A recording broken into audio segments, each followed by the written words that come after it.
This is East Midlands Today with Anne Davis and me, Dominic Heel. Our top story tonight, the dole queue just got longer.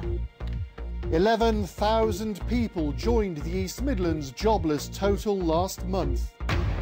Also tonight, a gang's hammer raid on a gold shop, but the jeweller fought back. They got out the shop, they've taken a few items off us, and on the outside I started smashing their car to try to stop them from getting away.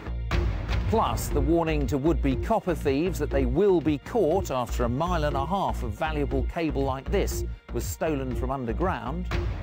And from Belfast to Brisbane, find out why one Nottingham artist's sculptures are earning him a giant reputation abroad.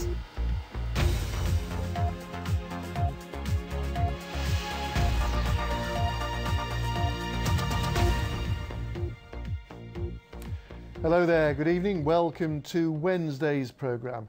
First tonight, unemployment on the rise and more gloom in the housing market. New figures on the economy published today show a big rise in the jobless total in this region. Well, the East Midlands alone accounts for nearly 14% of today's rise in the national jobless figures. Our reporter Mike O'Sullivan is in Derby, where people facing redundancy have today been looking for new jobs. Good evening, Mike. Good evening, Anne. Yes, Egg's been here at Pride Park for 11 years. At the time, a major financial services employer moving into Derby, but now 650 redundancies are being made at a time when unemployment is rising. But many workers here feel they have got the skills that employers want. Recruiting now, a hopeful sign for 650 workers who are being made redundant at the Egg Bank in Derby. It follows the takeover of Egg's credit card business by Barclays. Today, a recruitment fair at Egg's giant headquarters at Pride Park. Staff leaving in around 2 months. I would much prefer to stay local, and I think there are some good companies locally that I would like to look for and would look for opportunities that were available. You need to make sure that you're competitive within the marketplace and sell your skills, and the people here have got a lot of skills. But it is a challenging time to be looking for a job. Figures out today showed that unemployment in the East Midlands now stands at 186,000.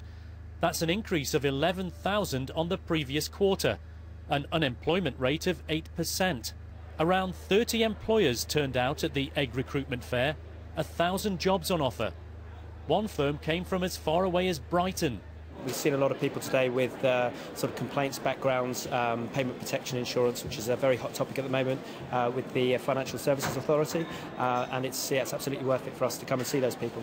The 650 redundancies at Egg mean that some of the customer calls answered in Derby will now be handled by Barclays staff abroad.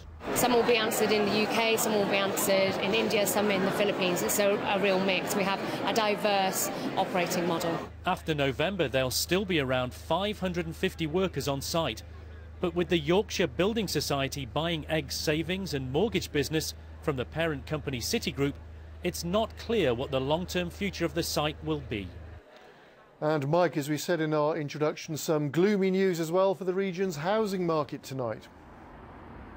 That's right, Dominic. We've got a survey out today saying that the economic gloom is impacting on the housing market. This from the RICS, the property surveyors. It's a measure of how confident they feel about the market. They were asked why they felt the market was continued to be subdued, and 91% it was because of the general economic uncertainty. Around 45% more expected prices to fall over the next 3 months as well. Well, I'm joined now to discuss the economic situation by George Cowcher from the Derbyshire and Nottinghamshire Chamber of Commerce. Good evening, George. What is your reaction today to the rise in unemployment? Well, obviously it's not unexpected. We thought that unemployment would rise in the autumn. It's perhaps risen a little bit stronger than we had hoped, and it really puts, I think, great pressure on the private sector to generate more jobs. How would you describe the situation at the minute? Is it patchy, flatlining, what? I've just come from a meeting of the Chamber of Commerce here in Derby, and generally employers are reasonably optimistic in the short term. Where people are concerned about is what is the long-term prospects. OK, George Cowcher, thank you very much. Well, Egg, just one of a number of employers in Derby, such as Bombardier, Courtaulds and the council, all making job losses. OK, thank you, Mike. There's a massive